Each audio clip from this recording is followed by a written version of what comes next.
Last night I attended a dinner, a national satellite event that was sponsored by Allergan, the manufacturers of Botox, as well as the manufacturers of a new product called Latisse. That's bimatoprost as the generic name, formerly marketed at a higher concentration as Lumigan, used for glaucoma.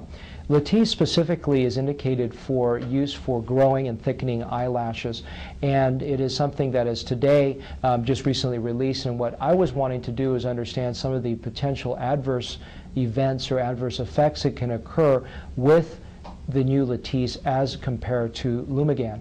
I have another video that I've already released giving some of the basic summary that in about 277 subjects there was about a 4% adverse event risk, including in a composite of events such as hyperpigmentation, or that is darkening of the skin along the eyelid margin.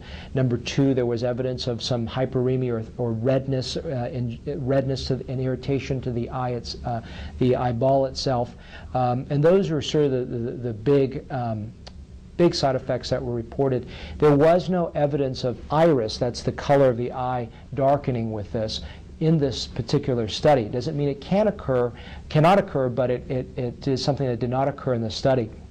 Now, what the most important thing that I learned last night that I think you as a Latisse user should know about is that if you get hyperpigmentation of the iris, it can be irreversible. And that's something that's a bit frightening, but let's put this into context so there isn't hysteria about this.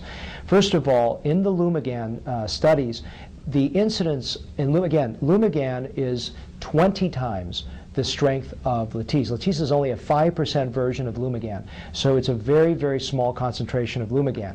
Lumigan is a prescription specifically designed to manage glaucoma, and in the Lumigan studies, they found that the adverse event for having hyperpigmentation of the iris was only 1.5%, so extremely rare to begin with Lumigan, which is 20 times more potent than Latisse, and they found that the incidence of hyperpigmentation, which can be irreversible in the iris, to be much more highly likely in individuals with hazel eyes with a speckle pattern. So if you have hazel eyes with a speckle pattern and you're taking Latisse, there is a slightly higher risk of having irreversible hyperpigmentation or darkening of the iris.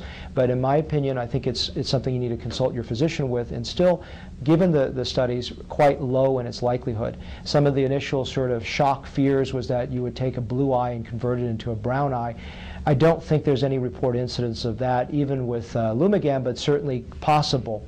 And I don't want to give you the wrong advice with this, but just give you sort of general principles. The idea is what happens I said that within that 4% that was reported with Latisse that there was some evidence of hyperpigmentation or darkening of the skin that was placed. Is that something you should worry about? Is that something irreversible? Well, of course, anything could be irreversible, but what they've found is that it does take a few weeks, a few months for that hyperpigmentation or darkening of the eyelid skin to reverse, but it does eventually reverse in most situations. And the reason, the difference with that is that the skin has a turnover, which will then, the pigmentation will go away. But with the actual iris, is a type of cellular makeup that doesn't go through the same cellular turnover, so that pigmentation could be permanent. But again, I'm not trying to create hysteria. If you understand those numbers I just presented, it's extremely rare and much more predisposed in individuals with hazel eyes with a speckle pattern. In terms of understanding one more concept in terms of an adverse event is how does this affect those that have glaucoma or borderline glaucoma?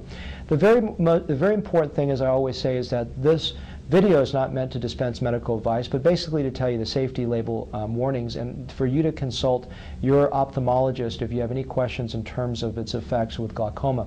Some of the initial studies have shown that the reduction in intraocular pressure, eye pressure, is about 1 milligram of mercury. So it's a very slight degree of decrease in in your intraocular pressure. But what does that mean significantly clinically? I don't believe that in Allergan studies they've found that had any clinical merit.